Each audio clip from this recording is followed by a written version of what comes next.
Hello, this is Black Country Blokes chewing the fat. Listen. I've been hearing a lot lately about men don't talk, but in my experience, men do talk, just people aren't listening. So it's going to be me and a group of blokes discussing our struggles and victories through life. Warning, there may be some bad language, so apologies to all the moms, especially my own. Let's get going. Listen. Abin, yeah. This is the Black Country Blokes chewing the fat with me, Kev Dillon, Lee Carman, Craig Finches, and our special guest today is Ryan Harland. Now, before we start, happy pancake day to everyone. I hope everyone's had the full-on pancakes. I haven't been able to forget because Jasmine has been so excited all week. So she's had her fill. I put her to bed. Now, Ryan Harland's going to be coming on to tell us about his journey through life. From having childhood trauma, dealing with it, losing his brother, and then putting his life more or less together. Our lives are never fully together, but he's on the road and he's written a book, but I'll let him tell you all about it. So, Ryan, thank you, brother, for coming on. You're welcome. And would you like to tell us a little bit about your life? Well, it's not been the easiest, but then who hasn't had the easy life? But it's as a child, it was hard going living with a narcissistic arsehole of a father, you could say. You know, the violence and the drama that he caused, and that had a massive effect on our lives, and him doing the most unspeakable things of sexually abusing my brother and myself, which, you can't get your head around. You can never get over something like that. And then obviously later on in life, just losing my brother at an early age, it's just snowballed into what I now suffer with borderline personality disorder. You know, it's just everything that's just happened, and it's where I am today is what I have to deal with in that. But I'm still here, still fighting, and trying to make a difference. Because that borderline personality disorder, a lot of people refer to like the Jekyll and Hyde, don't they? Yeah. But I know a lot of people who have had like childhood trauma, they often get that because the Jekyll has got to keep the Hyde safe. Yeah, I've been called that many times. My ex-partners, I've been called Jekyll and Hyde. You know, it's not nice to hear being called that, but it's not as bad as they say it is. Or you see the film Jekyll and Hyde. You know, you read the books and things like you see split personality. It's not really split personality. It's just that certain aspects in your life you can't cope with, so you turn into another kind of person to deal with it. It's hard to explain. You know, it's not as bad now for me, but when I was a kid, and I used to turn into right little shit sometimes.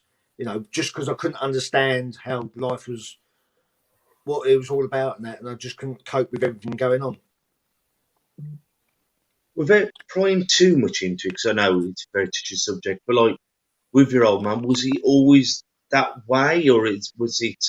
You said about your brother. So I don't want to pry too deep, you know what I mean? As far as I know, yeah. Obviously, as long as I've been around, he was always like that. But hearing stories and speaking to his mum, my nan, obviously she said he was an awkward child, and he was always in the local papers around here for doing different stuff. So he was well known for lots of things, but obviously not about the sexual abuse until later on in life when we come out and started to do something about that. And I imagine, that we've had people on this show, and I've got some people very close to me who've been through it. And it's when I asked someone who'd been on the show, Andy Plant, and I said, "How did you get the strength to come out?" He went, "Kev, it was having the strength to come out with it. I couldn't physically go on with keeping it inside."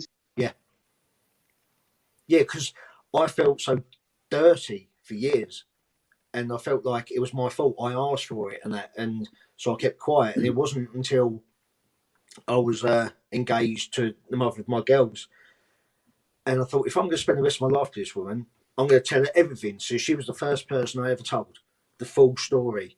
And she gave me the encouragement to tell my mum, which then led on to tell my brother. And then we found out about him. And it kind of just went on from there. So you weren't aware of it was happening to your brother at the same time? No. That's the thing. I just thought it was just me.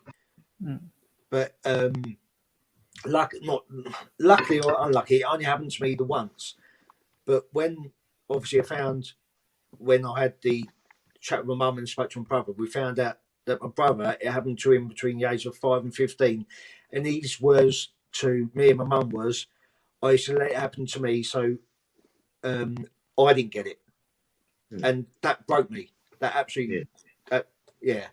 You know, he will and always will be my hero in some respects, you know, what he went through and that, and yeah, it was hard to hear that. Was he your elder brother? Yeah. And how was it like, how, you know, when you told your mom? Because a lot of people, naively, they think the partner must know, but, you know, the reason why these deviants are so good at what they do is because it is secretive, isn't it? Now, my mum blamed herself for a lot of years. She said, how could I not see this? How could I let it happen? I said, they're opportunists. I said, you used to go over and visit your mum, stay over one night a week. I said, there you go. I said, there's one opportunity just there. I said that you're thinking that you're leaving your kids in the care of their own father. They're going to be safe. Even though he beats you up and things like that, you think that he would never do anything like that. I said, they're opportunists. I said, they're sneaky, they're devious, they're disgusting. Really are. I don't know how, being a father myself, I don't know how someone could actually do that. well, we talked about that the first time we talked on the telephone, didn't we? Saying a lot of people, and this is, they say, I did it because I had this to me when I was a child and took it in circle. As you said, you couldn't think of anything further from the truth in your experience. Believe me, I've heard that, and when I've watched documentaries and read loads of books now, and when you see them use that excuse to say, well, it happened to me, doesn't mean you've got to go and do it to someone else. If you know how it feels, how dirty and headfuck that is, why would you want to go and do that to someone else? So for me, I think that's just an excuse just to try and get themselves off of it, or to make people feel sorry for them. And back to your brother, I mean, you said he passed away. If you don't mind me asking, was it completing suicide or was it natural? Or? It was natural. He abused his body in lots of ways. He moved to London when he was 18 and then hit the drugs, and that. He was homosexual as well, so he was in that scene, drugs, partying, that, and then he was using himself. He thought that the only way that anyone was gonna show him love was to basically have to fuck him. So he used his body in that way, and then it just took his toll with all the stress and that. He had a burst aneurysm in his head and just went pop like that when he was 33. Yeah. But I mean, so many people, you know, when they've whether abuse or not abuse, you know, they often see that they get love by being used by sex, and then you cover up the pain with the booze, the drugs, and it becomes a very vicious circle, doesn't it? Yeah. It is.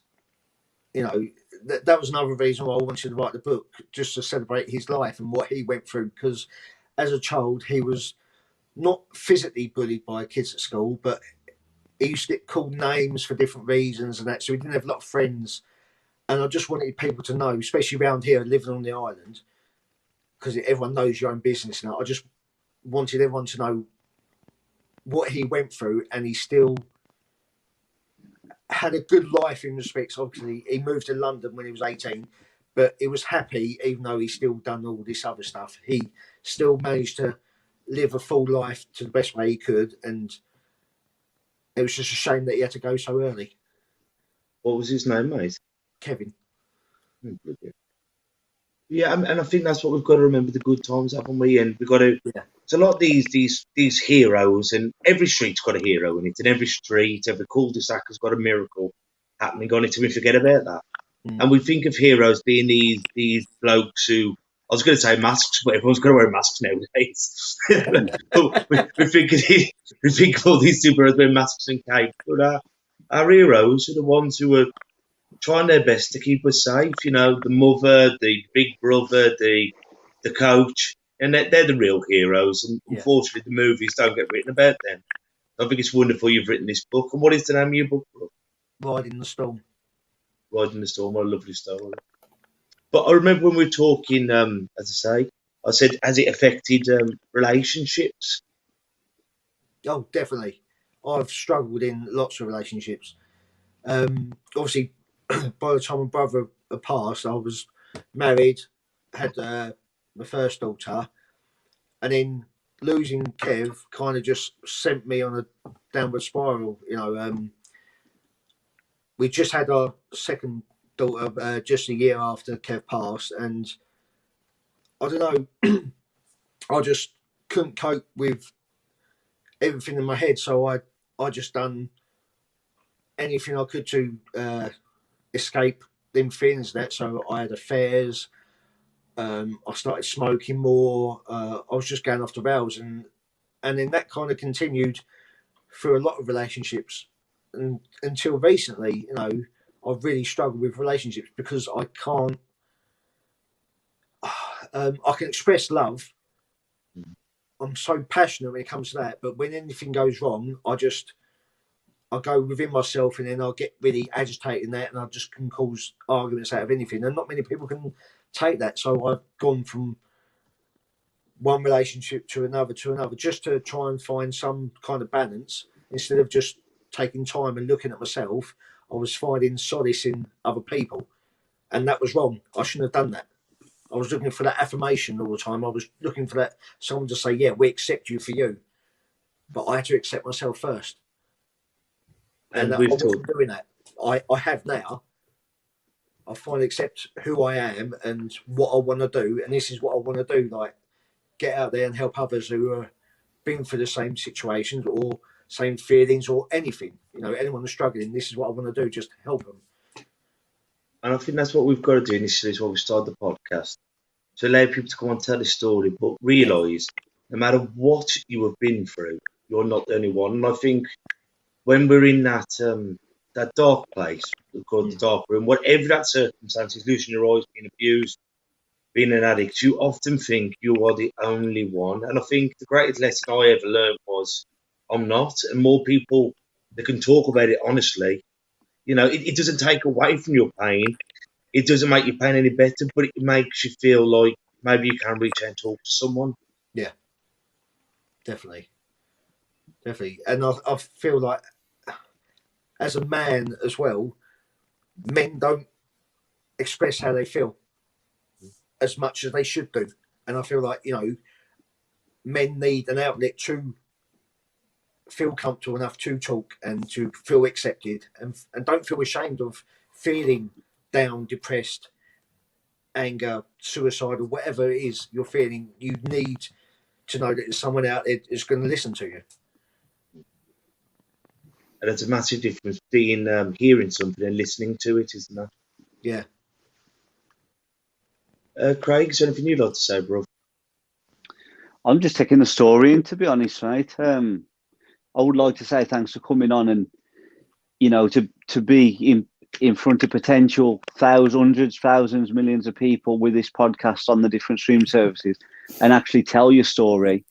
You know, I think that's remarkable in itself. I think in regards to men don't talk enough, especially given the subject of your story, I think a lot of that, like, even like media, you know, TV adverts and stuff like that, there's nothing to prompt you to feel confident in talking. No. It's like when I see adverts and stuff, and I'm going to tread the ground lightly on the subject, but when I see adverts and stuff, it's usually aimed at female victims being, oh, you shouldn't be pressured to send photos. Oh, you shouldn't be pressured to meet. And it's always, with the advert, it's always the female that's giving the pressure, and it's always the male applying the pressure. And I think that there's a complete it's just alienating potential victim. Well, real victims, because men are going to think, well, if society is giving, media and that's giving attention to only that side of a story or an event, then I've got no place in speaking up because I won't listen anyway. And I think there's a real disconnect between, potential victims from the male sex in regards to that respect. No, definitely. I know women are the main victims. Normally, I understand that, but they need to make sure that there is men out there who are the victims and the women are the perpetrators. Do you know what I mean? I'm not saying that neither side need to be treated indifferently. They say for years women have been fighting for equality and everything, but now I feel like it's gone complete opposite way. There needs to be more help out there so men can feel accepted and feel like, yes, I can be a victim, I will be heard, and I will get some, not justice or whatever. Do you know what I mean? It's a tough subject. Hopefully over the next few weeks we're going to have someone coming on talking about domestic abuse, being a man. Yeah. Because I might have this wrong, but I'm sure, 90% sure, there's only one hostel for domestic abuse men, and that's balmy in this day and age. When, and you hear, because we always think about, and I know we're not going to go off subject here to it, but we always think of the fairer sex. But we've got to realise there's two sides to every coin, and there's bad and good in each sexes. And I think a lot of the time when men have this and they get knocked about or abused or whatever, the police and the laws often see, well, you must have provoked her to do this, and that's often not the case. Yeah, But I mean, are you with someone at the moment, Ryan? No. I'm just kind of concentrating on myself and just see what happens. Did you go to any support groups or counselling or anything? Yeah, I've been in that counselling since I was a child. It wasn't until a couple of years ago when they actually diagnosed me with BPD. They put me in touch with this. It was group therapy. It was called Steps, and then you're there with other people in the same situation, like with the same mental illness. And that first day when I walked into that room, I come out crying. Obviously, happy tears because I felt like I'm not the only one. It was the first time I'd ever met anyone who thought like me or acted like me, and it was empowering and just, yeah, it was brilliant. And then that led on to another group therapy called Stairways, and that was like looking into it more. So, yeah, that was kind of the start of this journey for me. That gave me the confidence and understanding more of myself to give me the insight into, yeah, I can push this forward and help others who haven't had this opportunity to have group therapy or whatever. It's... Sorry, carry on, mate. No, sorry, go on. I'm just saying this is what we're always trying to say to people. You've got to find your medicine, whether it's counselling, hypnotherapy, talking, because it takes courage to accept the help that's out there. And there is so much help out there. And I know sometimes it seems so long-winded and sometimes the waiting list as long as your leg. But keep pursuing it and keep trying to find something that could potentially make you feel better. Definitely. And look, about BPD, could you tell us, like, what were the early stages of finding out that you got this? Or because when you don't know, you just think you're balmy, don't you? Yeah. They just always put it down as depression and anxiety for years and years. And that's, they just pop me pills and send me on my way.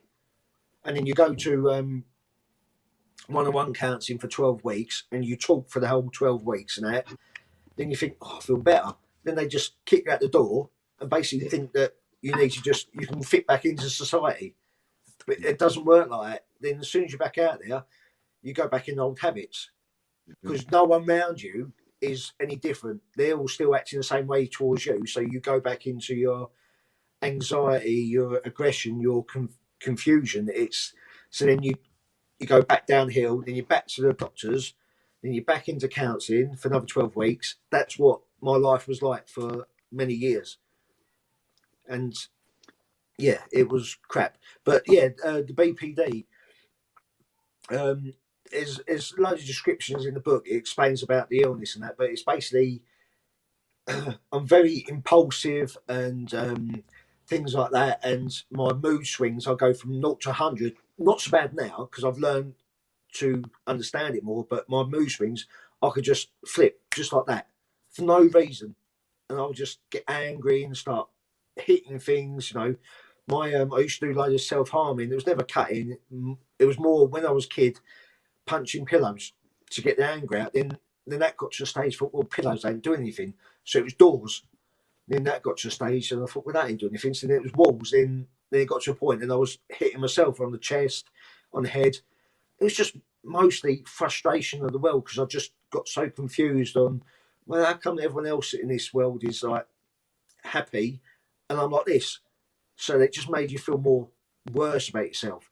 But it wasn't until I actually got diagnosed with it, then actually looked into it myself, going on Google and typing borderline personality, not the best thing to do because Dr. Google, as they called it, gives you the worst case scenario. And even though I was ticking in boxes, I was thinking, shit, that's me, it's me. I shit myself. I thought, I'm going to get locked up. I'm going to get put in a psycho home.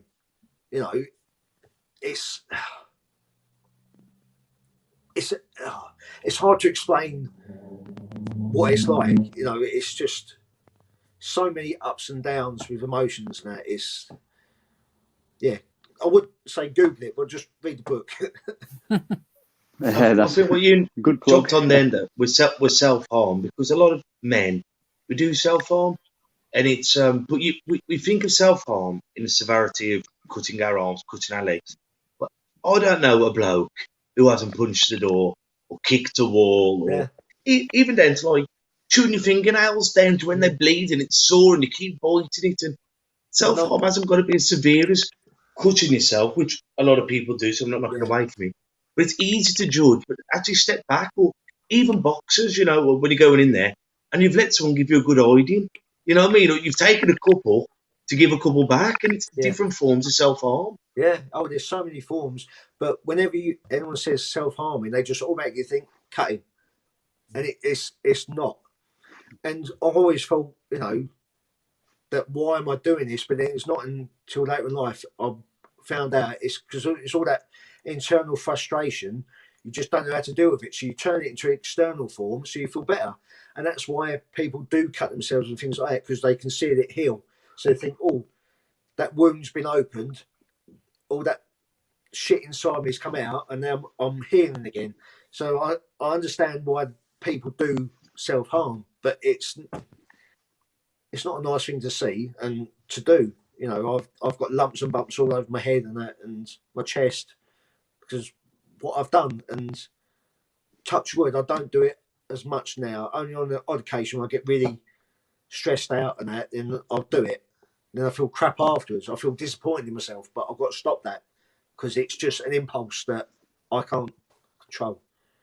Do you think there's sorry, Kevin. Do you think there's a sign of, like, with self-harm? So I've known people self-harm, and it's usually the cutting side of self-harm they do. And I believe self-harm can come in the way you talk to yourself and all sorts. But there's a couple of points I want to mention. Is one, do you think that the self-harm is, especially if it's cutting or it's headbutting stuff and punching stuff, at least with thoughts you can't see them healing and you can't notice them healing?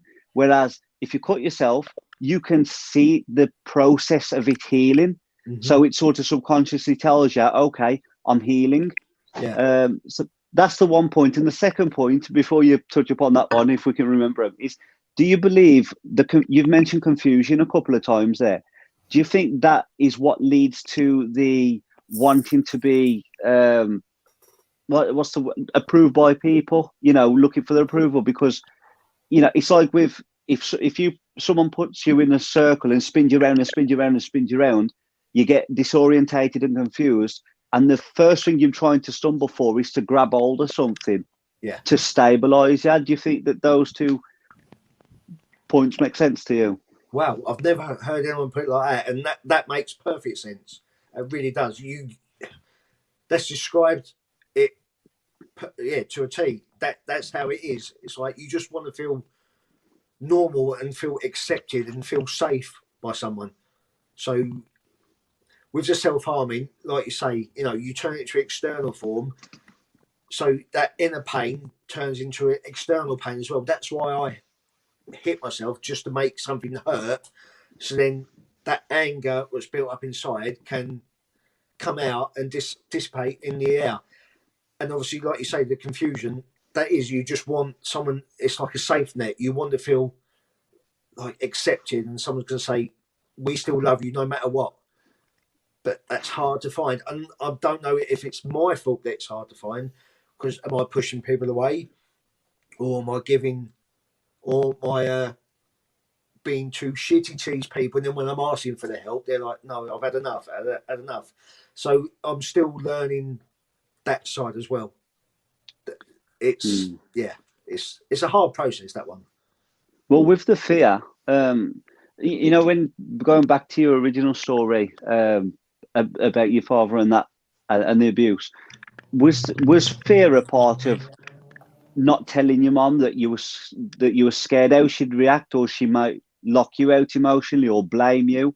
Because that may convey later on in life that you're scared of losing people, or the fear's still there. I mean, I'm just asking a question. I'm not speaking from any experience.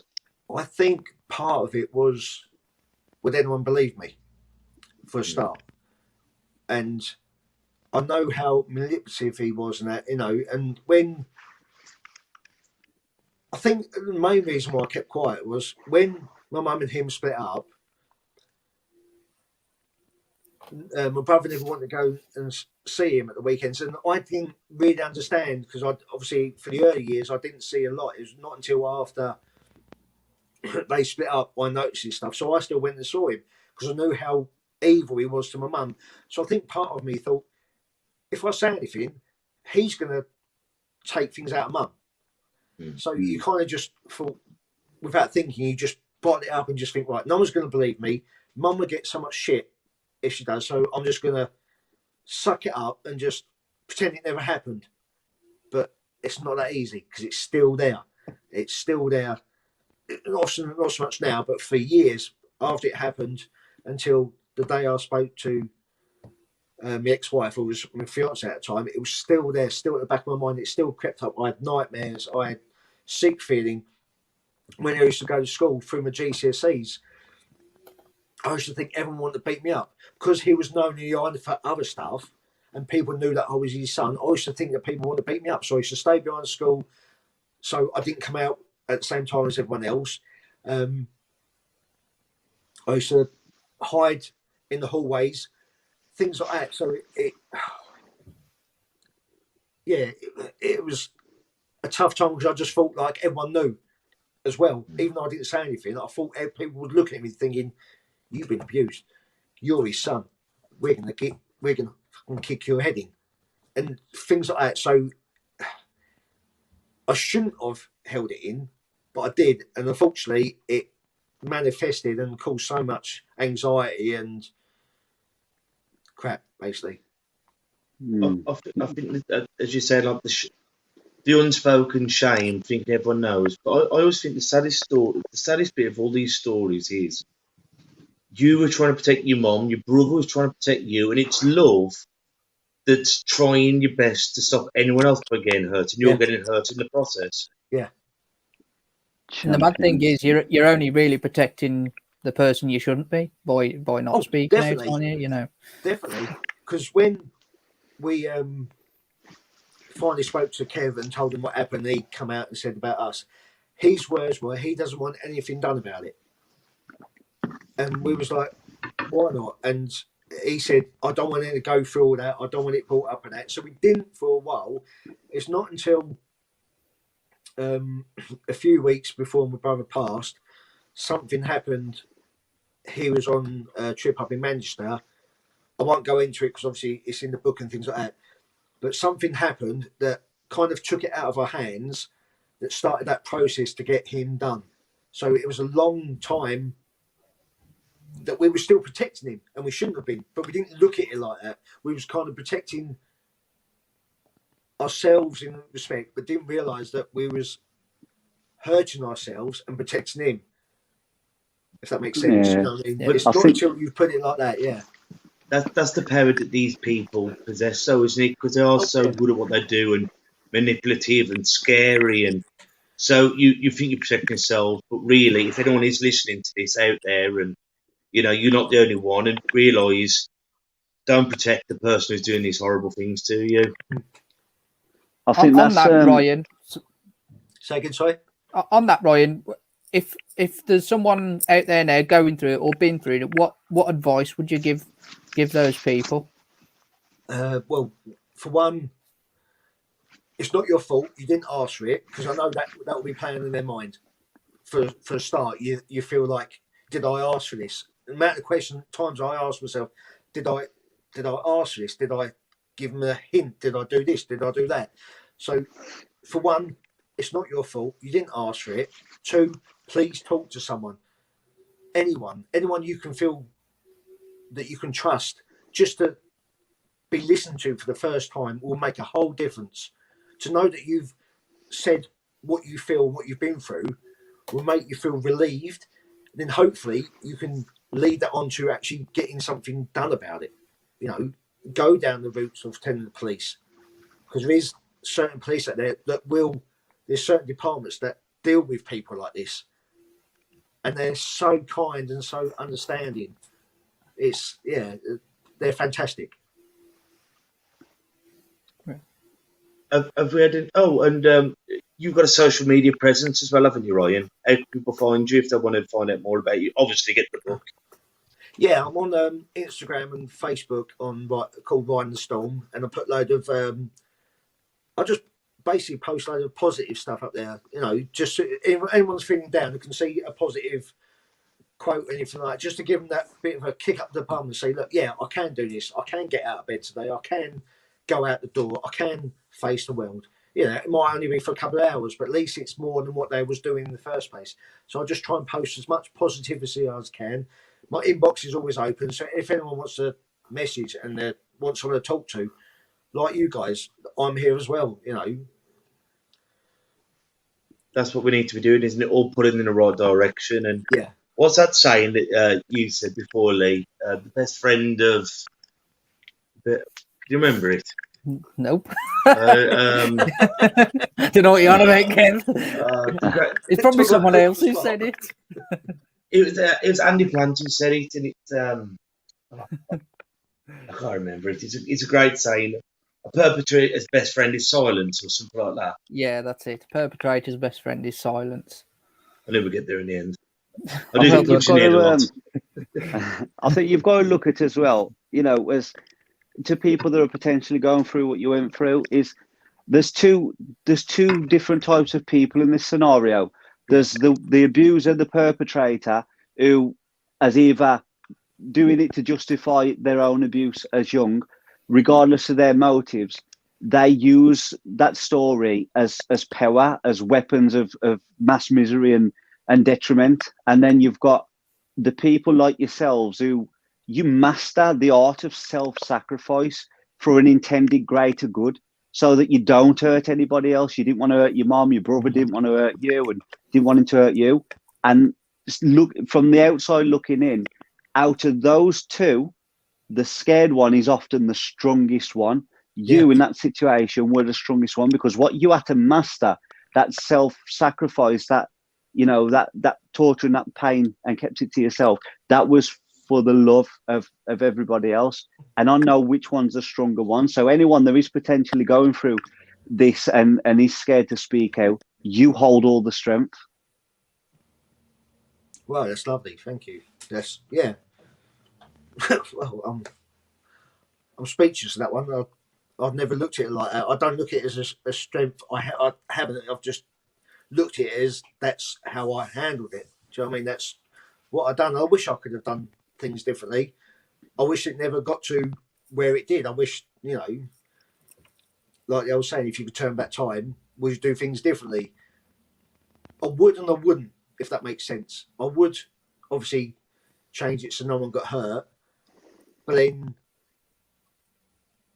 sometimes I think, would I be the person I am today if I hadn't have gone through all that? And I think I love who I am now. I love the platform that I'm on and trying to make a difference in that. And I don't know, is that making sense? It's Mate, I think that's beautiful. I think you just said you love who you are now, regardless of where you come from and where you're heading. You love who you are now, and I think that is testament to the strength of somebody like yourself. You know, again, hats off to you, and thank you for telling your story live on here. Thank you. Can I ask you? Sorry. Yeah, Kev, we have. I've been putting up on the screen. We've had some really nice comments coming in. They've been coming up on the screen. But can I ask you?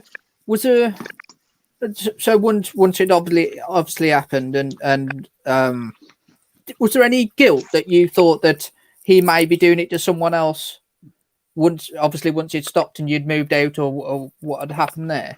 Do you ever think he would have gone on to do it to someone else? And does that leave you with a guilt that he might have done that you didn't speak up any sooner? That's the thing, is he had, but no one knew about it. Because when we was going through the court process, the law had changed, because we knew he'd gone to court for other things in the past, but we didn't know the reasons why. We just knew he had to go to court. And it turns out that the law had changed just as we was going, that old trials that anyone's gone through in the past can be brought up as character witness and things like that. And we found out there was other people out there who had been in sort of similar situations from him, and there was massive. There would have been a massive case against him. He was looking at minimum 15, 20 years for what he done, but unfortunately that never happened. But yeah, justice took control of that in other ways. But so if you want to go into more detail of Ryan's story, obviously check out his book, and you can get it on Amazon, can't you, Ryan? Yeah. And what is it? Ride the Storm. It is. Ride the Storm, and this is my fault because Lee's an avid reader, and so is Craig.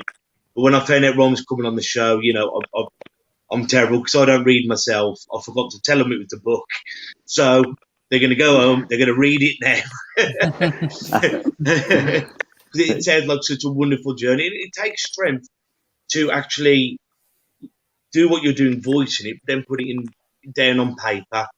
But hopefully, by you doing this, it will give the next person the courage to talk about it maybe earlier in life than it took you. Hopefully, I could have put so much into that book, but I didn't want to go into massive detail. I just basically just put, I don't know, not the basics, but just ideas of what happened, because I didn't want to go into detail and trigger anyone else off. But I just wanted to explain what happened and why it happened and this, that, and there's some lovely bits in there as well. There is some nice, funny bits that people have said that they've laughed as well. So it's not all doom and gloom. It's it's my memoirs, but it's just my life. Do you know what I mean? Don't you think that? Don't you think, like, listening to you describe your book there? Don't you think that's just a perfect metaphor for life? You're going to have large areas of your life that you'd much rather forget, or you'd much rather have not been a part of. But for every one of them, there's going to be some areas that you'll laugh at, and some times that are going to make you smile. So I think that is a great theme, and I'm sure however you've put it across, and I will read it, I'm sure however you've put it across, mate, is perfectly, it conveys perfectly what you wanted it to convey. I hope so. I've had nothing but positive feedback, even though on Amazon someone put 1 star the other day, but they didn't leave a comment. I'm like, well, if you're going to do that, I'm not, you can't please everyone.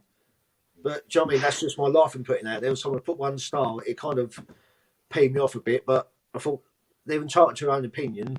But if you're going to have a negative rating like that, put a comment. If I've done something wrong, you didn't agree with it, tell me. Don't just. At least it's rate it 1 star. constructive. Yeah. Don't just rate it They 1 might star have just and- sneezed. Yeah. But, But that's the way of the world, isn't it, Ryan? You can't please everybody. no. And I have to think that, like, Tom puts out today, because look at some of the most positive people in the world, like Martin Luther King, John Leonard, Mahatma Gandhi. All 3 of them were assassinated.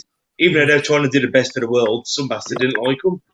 And, you know, on a big scale. So I think as long as some people like you, we're doing the job all right. Yeah. I better watch my back then. To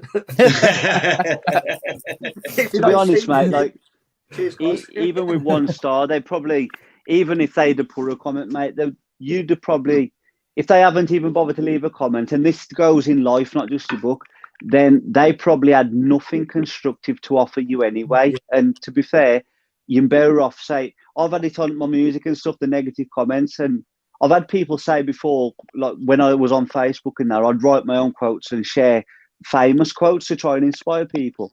And I had someone say to me to my face, I unfollowed you or unfriended you because of them stupid quotes. And I said, well, there's 2 things I'll take away from that. 1, I did what I intended to do because I inspired you to act upon something, whether it was in my favour or not. And 2, they obviously were for you.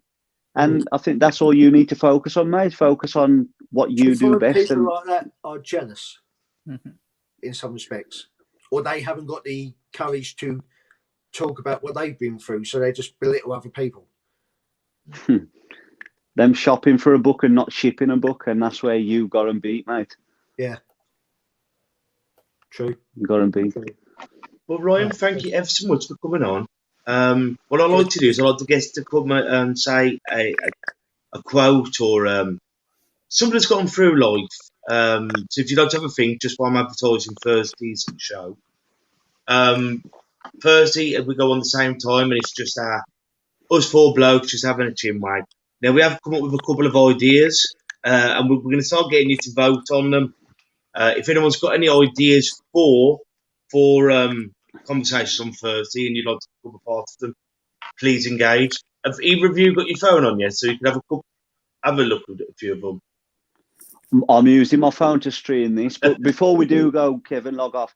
Just give a thanks to Donna O'Connell and Gemma Hawksworth for the message, for the comments. Lee has been putting them across, save reading them out, but thank you for commenting in. And also, sorry, Kev, we have our men's support group. There's still a couple of places left for tomorrow. So if anyone's interested in joining us at the boxing club tomorrow, 7 till 9, drop us an email at blackcountryblokes@gmail.com. And all you got to fill out is like, have you got symptoms of the corona? Because obviously we're going for the midst of it. But yeah, we will try and get some written up topics for our Thursday show, and then just have a little look through. And we're going to start letting you vote on what us lads talk about. So Ryan, have you got any quotes or sayings that have helped you get through Oh God, the you storm? put me on the spot now. Basically, just never give up. I know it's plain and simple, but it's what I live by. Just never give up. Tomorrow's a new day. Do you know what I mean? Perfect, brother. Well, guys, until we see each other next time, take care of yourselves and each other. Ta-ra a bit. Listen. And that's a wrap for another show. But if there are any comments or messages that you would like us to read out for our next podcast, please be in touch. There are also lots of different organisations at the bottom of this page, and hopefully they can help you or someone you care about. Please share this to spread the word. Until we talk next time, ta-ra a bit. Listen.